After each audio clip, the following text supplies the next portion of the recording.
Hello दोस्तों, मैं हूं रजत।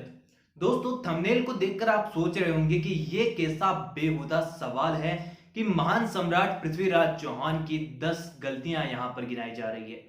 लेकिन दोस्तों, ये जो सवाल है ये मेरा नहीं है, बल्कि हर एक हिस्ट्री स्टूडेंट को हमेशा ही पढ़ना पड़ता है। क्योंकि हो ना हो ये क्वेश्चन जो है वह मोस्ट इंपॉर्टेंट क्वेश्चन में ऐड होता है हमेशा ही।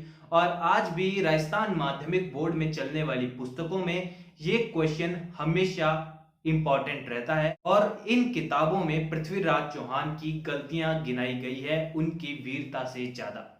तो दोस्तों, आज के इस वीडियो में आपको उस पुस्तक की लाइनें भी दिखाऊंगा और साथ ही बताऊंगा कि उस पुस्तक के हिसाब से पृथ्वीराज चौहान की कौन सी ऐसी बड़ी गलतियां बताई गई है जिसके कारण उन्हें एक महान सम्राट होने के बजाय उन पर सवाल उठाए गए हैं। क्योंकि दोस्तों, हम जो स्कूल में पढ़ते हैं वही तो आगे जाकर बताते हैं, और स्कूल में ही हमें पढ़ने को मिल रहा है पृथ्वीराज चौहान की गलतियों के बारे में। तो आइए जानते हैं सबसे पहले इस किताब के अनुसार पृथ्वीराज चौहान की कुछ गलतियों के बारे में। दोस्तों, सबसे पहले गलती की बात करें तो इसमें साफ साफ शब्दों में लिखा गया है कि पृथ्वीराज चौहान में दूरदर्शिता और वहीं पे कूटनीति की कमी थी। हाँ, यानी कि दोस्तों, इसमें साफ साफ ये कहा गया है कि जो सम्राट पूरे भारतवर्ष का उस समय सबसे बड़ा साम्राज्य लिए बैठा था उसमें कूटनीति नहीं थी और वह दूरदर्शिता की कमी रखते थे। अब दोस्तों, आप ही कमेंट बॉक्स में बताइए कि जो सबसे बड़ा साम्राज्य लेकर भारत में स्थित हो उसमें कूटनीति और दूरदर्शिता की कमी हो सकती है या फिर नहीं। उस हिसाब से तो बाकी राजाओं की हालत क्या ही होगी उस समय। अब दोस्तों, अगले नंबर में बात करते हैं दूसरी गलती के बारे में जो इस किताब में लिखी गई है, जिसमें है मैत्रीपूर्ण संबंध ना होना और अपने आसपास के राज्यों से शत्रुता होना। तो दोस्तों, इस पुस्तक में बताया गया कि पृथ्वीराज चौहान ने अपने साम्राज्य विस्तार की नीति रखी थी हमेशा ही, और वहीं पे अपने आसपास के राज्यों से वह शत्रुता का संबंध रखते थे और किसी भी राज्य से उन्हें मैत्रीपूर्ण संबंध प्राप्त नहीं थे, और किसी भी साम्राज्य से उनके अच्छे संबंध नहीं थे, जो कि उनके लिए आगे जाके मुसीबत बना। और दोस्तों, अगले नंबर पे बात करते हैं तो इसमें बताया गया है कि पृथ्वीराज चौहान के अपनी सेना के अलावा किसी भी प्रकार का उनके पास सहयोग नहीं था। इसमें बताया गया कि बाकी जो राज्य थे वह किसी भी प्रकार से किसी भी मोर्चे में पृथ्वीराज चौहान की सेना के साथ खड़े नहीं थे, उनका किसी भी प्रकार से साथ नहीं दे रहे थे।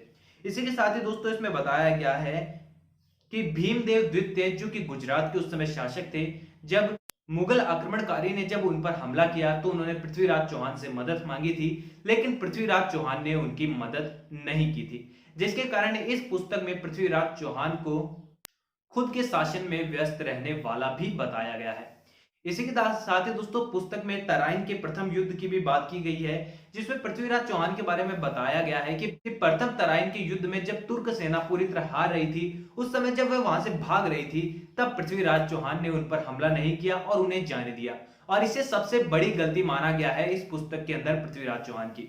अगले नंबर पे दोस्तों बताया गया है कि जब उनका संयोगिता के साथ विवाह हुआ उसके बाद पृथ्वीराज चौहान ने अपने राज्य को छोड़कर सभी कार्यभार से अपना ध्यान हटाकर केवल वह अपने ही जीवन में व्यस्त रहने लगे थे और उनका राजसी कार्यों में ध्यान नहीं रहा था। अब दोस्तों, ये तो थी पुस्तक में बताई गई कुछ गलतियों के बारे में, लेकिन दोस्तों अब मैं आप सभी से एक सवाल करना चाहता हूं कि किस ग्रंथ में, किस पुस्तक में लिखा है कि पीठ पीछे भारतीयों ने कभी वार किया है।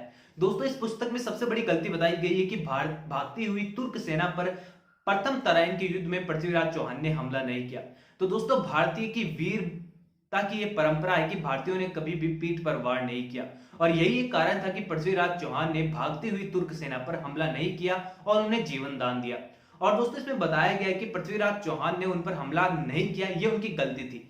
बल्कि दोस्तों, आप सभी को बता दूं कि पृथ्वीराज रासो जो कि उस समय के सबसे सर्व प्रमुख कवि होते थे और वहीं पे उन्होंने कई पुस्तक लिखी थी, उन्होंने अपनी पुस्तक में साफ साफ ये बताया कि पृथ्वीराज चौहान ने मुगलों से लगभग 21 युद्ध लड़े थे, जिसमें से लगभग सभी युद्ध पृथ्वीराज चौहान ने ही जीते थे। अंतिम निर्णायक युद्ध की बात अलग है। यानी कि दोस्तों, आप कह सकते हैं कि पृथ्वीराज चौहान ने एक बार नहीं बल्कि बीसों बार उन्हें जीवन दान दिया था। और इसी के साथ ही दोस्तों, मैत्रीपूर्ण संबंध की बात की जाए तो इतिहास में आज भी हमें पढ़ने को मिलता है कि पृथ्वीराज चौहान के मैत्रीपूर्ण संबंध उस समय ही खराब हुए थे जब उन्होंने संयोगिता से विवाह किया था।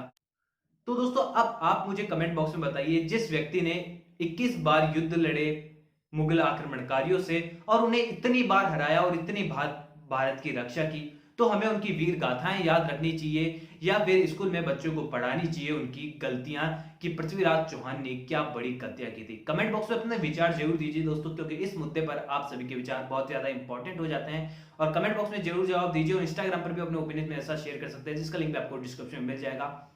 और भी अपडेट्स के लिए जुड़े रहिए मेरे साथ, ताकि ऐसी और इंटरेस्टिंग अपडेट्स आप जुड़े रहेंगे। अगली वीडियो आपसे जरूर रखूंगा। जब तक के लिए थैंक यू दोस्तों।